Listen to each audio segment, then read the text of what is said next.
Hello, everyone. Good to see you again. And hi, Rochelle. Hi, Miriam. I love your new glasses. Thank you. She can see all of you better now. Right. And we're trying to get better on the production and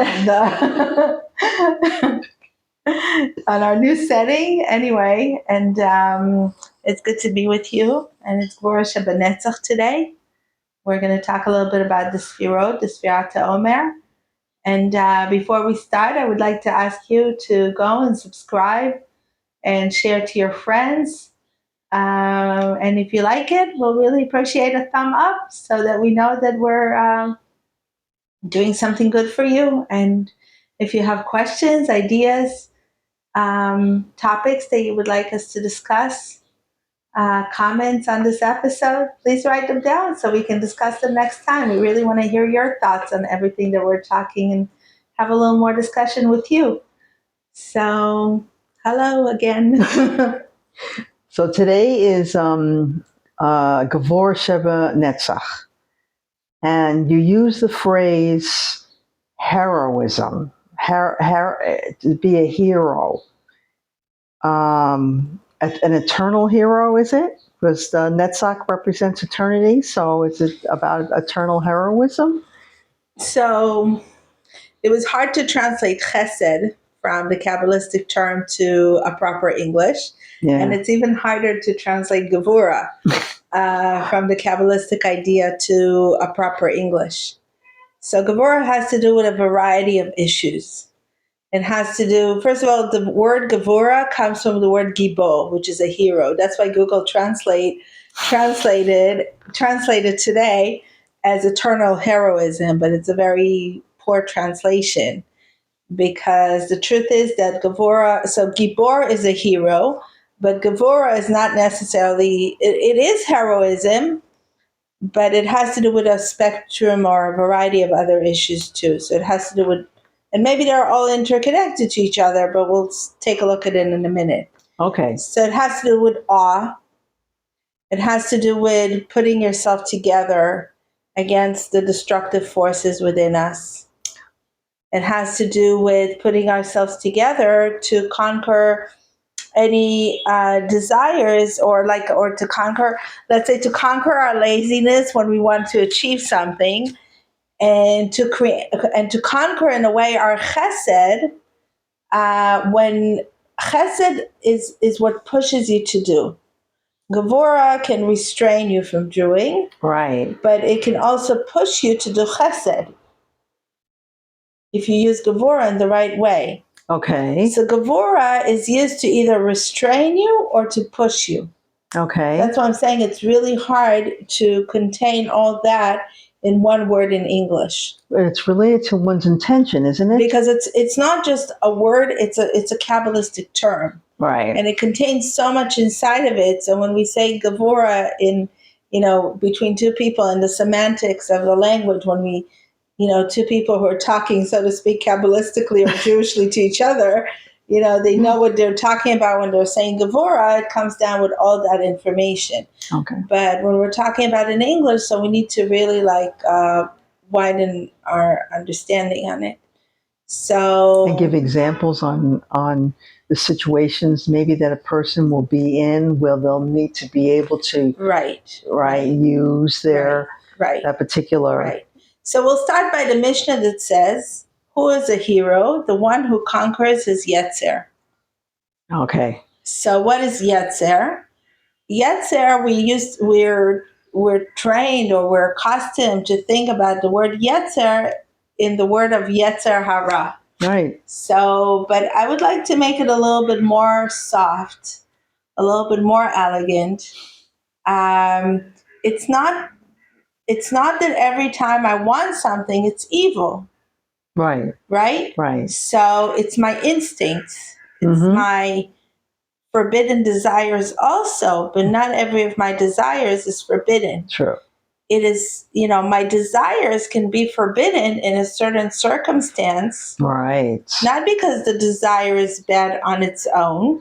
No. but it's in the wrong circumstance, or in the wrong measure, in the wrong quantity. Or it's not going to have a good outcome. Right. Mm-hmm. So who is a hero? The one who knows how to conquer their instincts. Right. Meaning, again, you could say that instinct comes from the source of chesed. Right. Because it's about desire. It's about wanting. It's about doing. Mm-hmm. Right? Mm-hmm. Chesed is not only, I tried to embrace that yesterday, chesed is not only about doing good deeds. Chesed is that power within our soul that pushes us to do. Out of the kindness of our heart? Out of wanting. No, just take the desire on its own. Okay. Not only kindness towards someone, but just the desire on its own. Okay. Okay? Mm-hmm.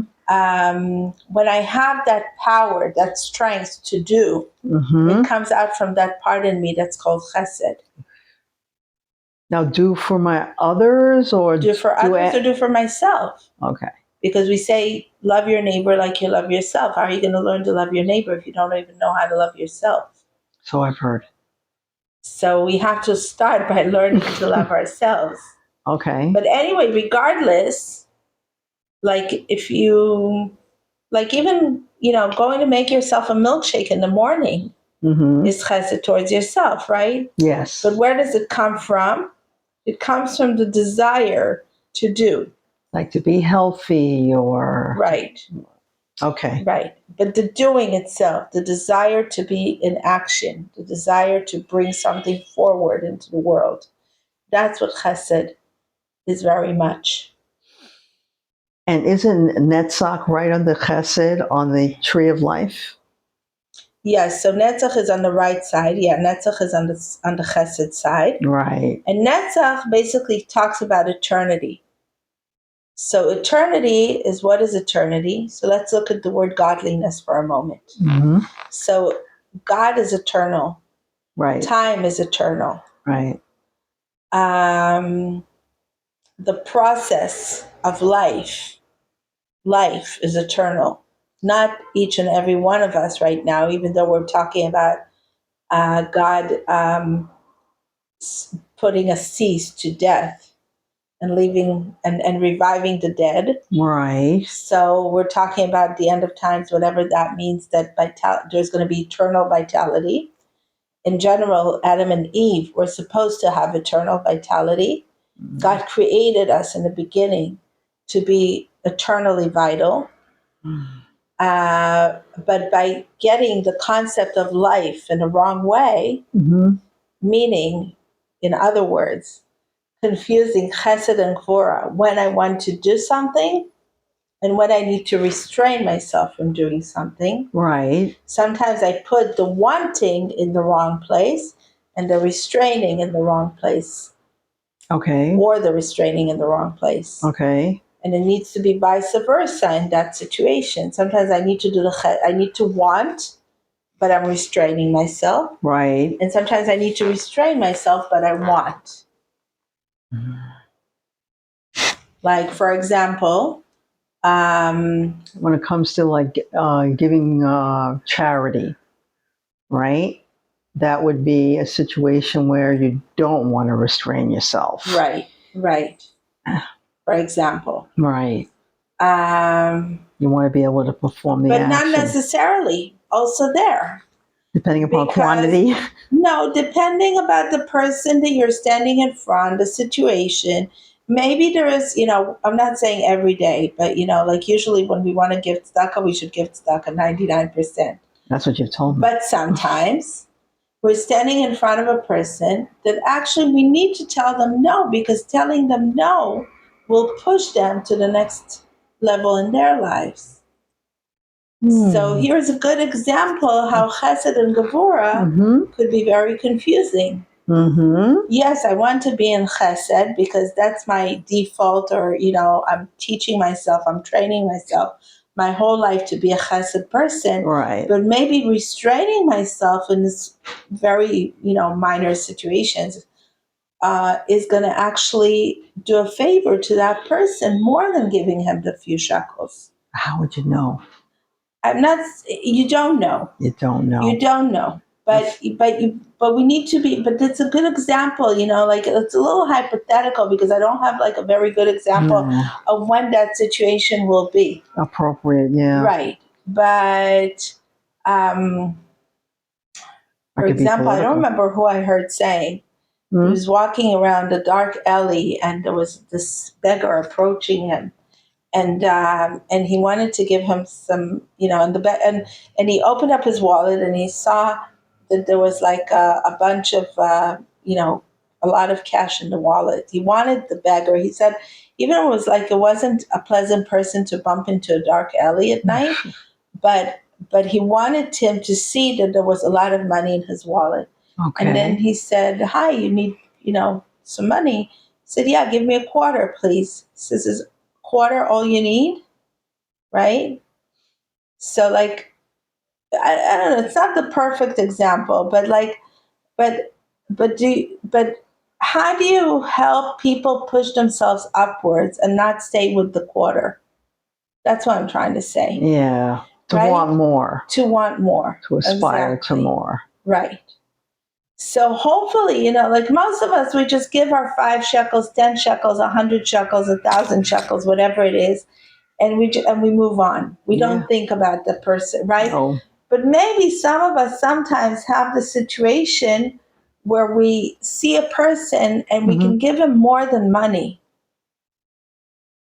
Maybe we can give him the money at that moment, but we can give him more than just money. We can give him, like the word, or how would you give that chesed? Would you give him cash, or would you tell him, "I'm going to pay a bill for you because I know that the money is not going to go for, good causes. Right. So I'm going to offer him to pay a bill for them because if I give them the same money and they're going to waste it on something, or they can't restrain themselves from using the money for their real needs."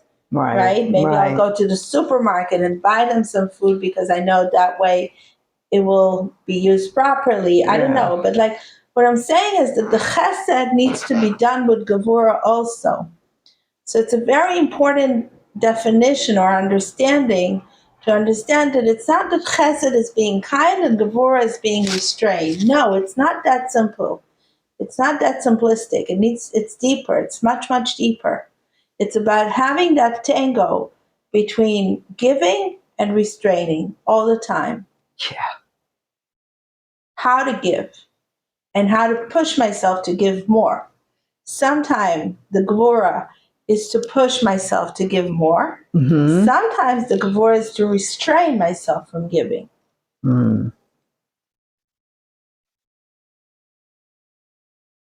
So now if we go back to Netzach, which is eternity. Right. So we're saying God is eternal. Life is eternal. Vitality is eternal. Right. The actual name of God is Yud Kei Vav Kei, which contains in it the words past, present, and future.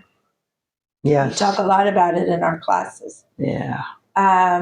So in order to bring godliness into life, right, in order to draw down vitality right, upon ourselves, right, yesterday we learned that we need chesed in order to do that. Right. And today we're learning, basically that's what we're doing this whole week. We're dealing with how do we draw eternal vitality into our lives. Through chesed, gevurah, tiferet, netzach, hod, yesod, and eventually how it all becomes a malchut. Right. So yesterday we spoke about how we draw down vitality with doing chesed. Right. With the understanding of chesed. Right. With having a good eye upon each other. Right. Sending good energy to each other. Right. And today we're talking about how we either restrain ourselves in order to bring vitality into our lives.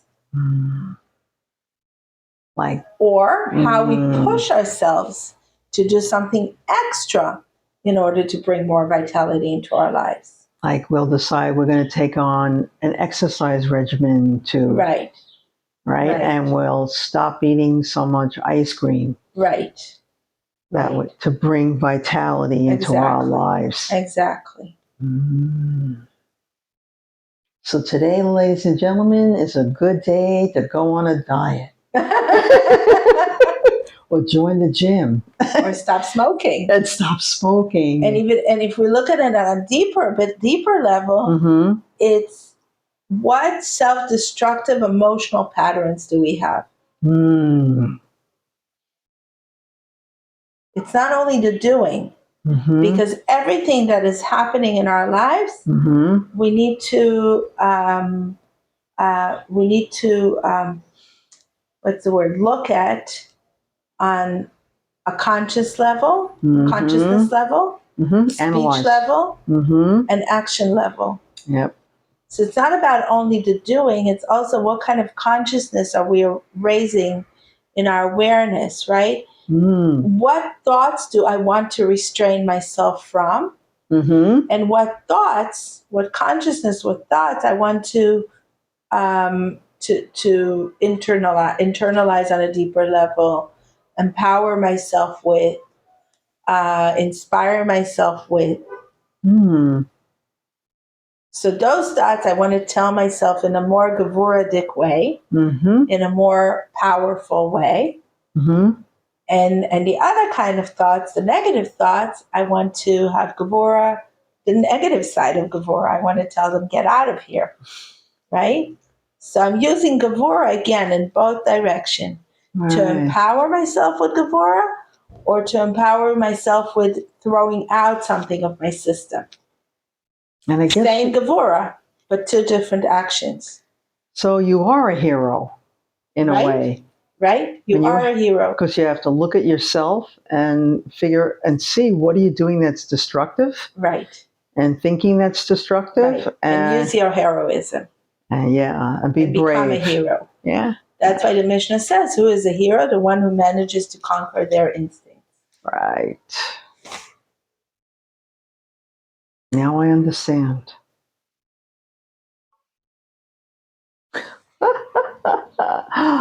And I think the diet and the exercise are a good example. Right. Right. They really are a good example. Right. And if we take it to relationships, right? So if you take it to relationships with children, what do I, sometimes people think sometimes the Gevurah, for example, in relationships is, should I say it in a softer way or should I say it in a stricter way? In a more, but sometimes it's like, should I say it at all? Should I not say it at all? Should I, there's so many different measures to it, how do I speak? What do I say? And also in relationships between lovers, husband and wives, also what is appropriate to say in a marriage. Some people think, or sometimes we might think, that everything is appropriate to be said in a marriage. Yeah. Or in a dating situation, right? Also, sometimes you think your dating is in that stage where you can already approach some issues, but it's very premature, right? And also with marriage, even though we've been married for who knows how many years, right? How do we approach a subject? Is every subject approachable? Vice versa. Is every subject approachable? And then if we do decide that we need to approach it, how do we approach it? Yeah. Right? Is it going to inspire destructiveness or life, vitality into our marriage, into our relationship? Is it going to be received well? Is it going to be understood? Right. Right. I used to practice the 3-day rule. I would wait 3 days before I would discuss certain issues. And generally, it gave me the opportunity of looking at the situation from different perspectives and choosing more wisely what I should say. And how. Yeah. Because oftentimes people speak just off the top of their heads, and oftentimes you don't get your point across that way. Right. Person is not receptive to what you're saying, and they don't have time to think about the situation themselves. They or need they're the just so time. offended that they don't have the emotional capacity to deal with Understand. what you said or understand. Yeah, sometimes it takes months, sometimes it takes years Right. to be able to work through all your own issues so that you can approach a particular situation and come from it from a different place. Right. I had a friend where I waited 6 months because every time I had an interaction, it was getting a different response than I expected or wanted. So I thought I must be bringing the wrong uh, emotional approach into the exchange. I need to really analyze and figure out why I'm getting that kind of a response. And it took a while, but I was able to see what I was doing, figured out that it was coming from childhood needs, not adult Rachelle, but child Rachelle. And it created the basis of a wonderful friendship. Wonderful friendship. I consider that an act of heroism. And I think about it as an act of heroism. Because everybody is also going through different phases and challenges in their lives. So they're going to see what you're saying to them differently at different times. Right. And it's Right. you have to recognize that if the person's not receiving what you're saying, that they're not capable of understanding what you're saying. Right. Even the Torah, if we look at, we say every morning in our prayers, we say, "V'ha'arevna Hashem Elokeinu et divrei Toratcha b'finu b'piyot amcha b'et Yisrael." May the Torah have a good flavor in our mouth, and may we transfer it with good flavor to others. Where do we say that? In our morning prayers in Birkat HaTorah. I say it in Hebrew, and I figured that I'm just like, blessing. I'm saying a blessing so I can study Torah. I don't think. So we're actually praying. We're drawing down an energy Mm-hmm. of like we want the Torah to be sweet, and sometimes you can even transfer the Torah in a non-sweet way that will turn people away.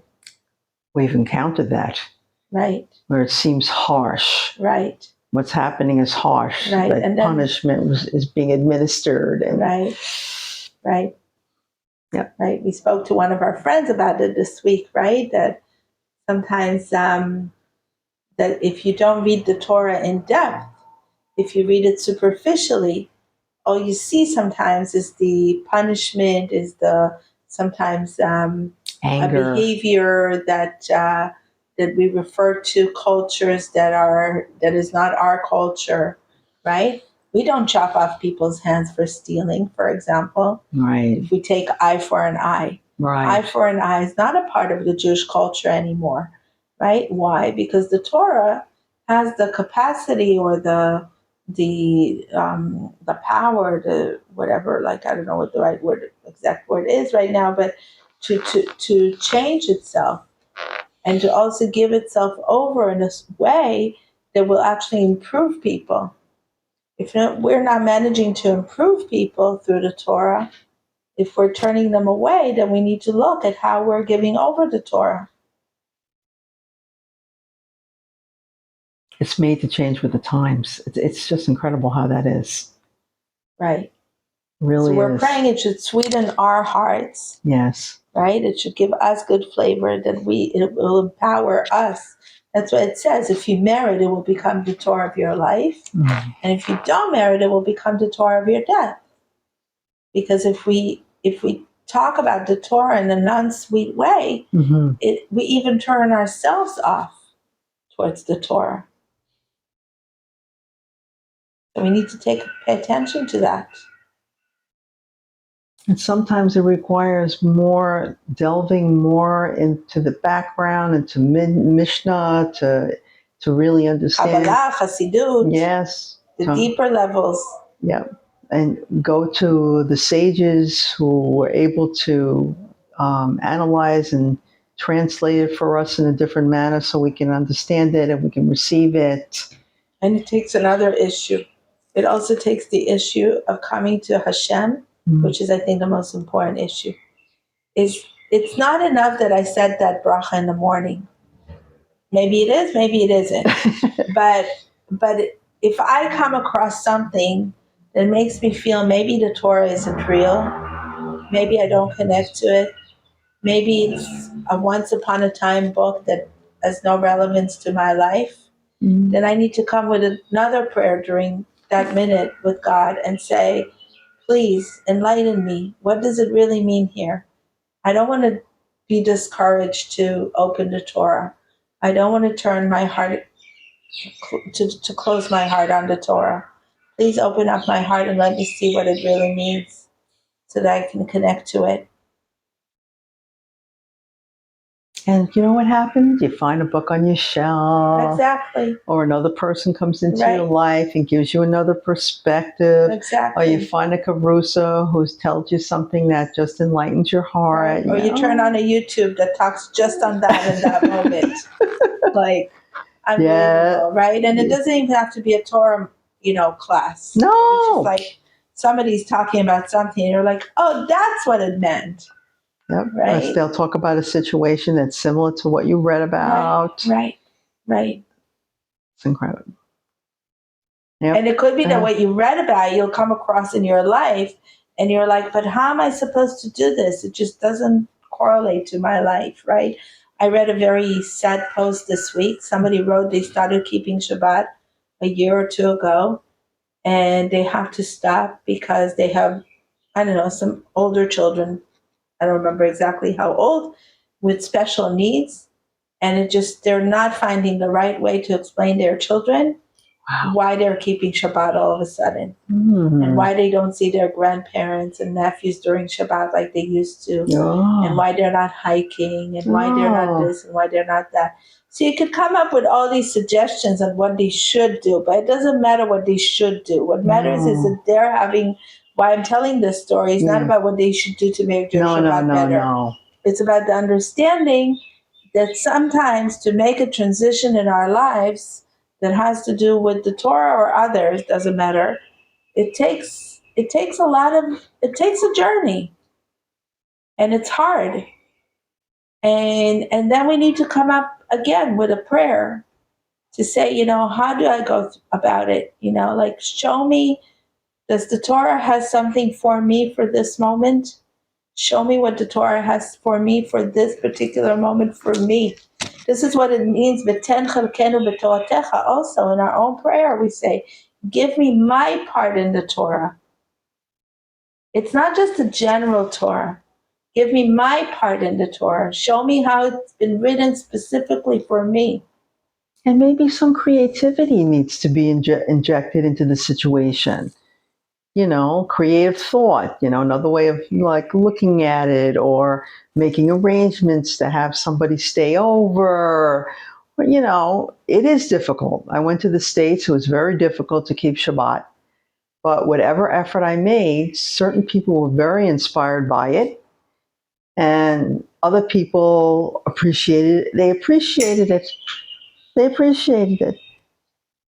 But it was very difficult. It was very difficult.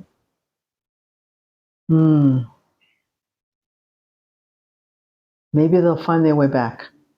Amen. We should all find our way to the Torah.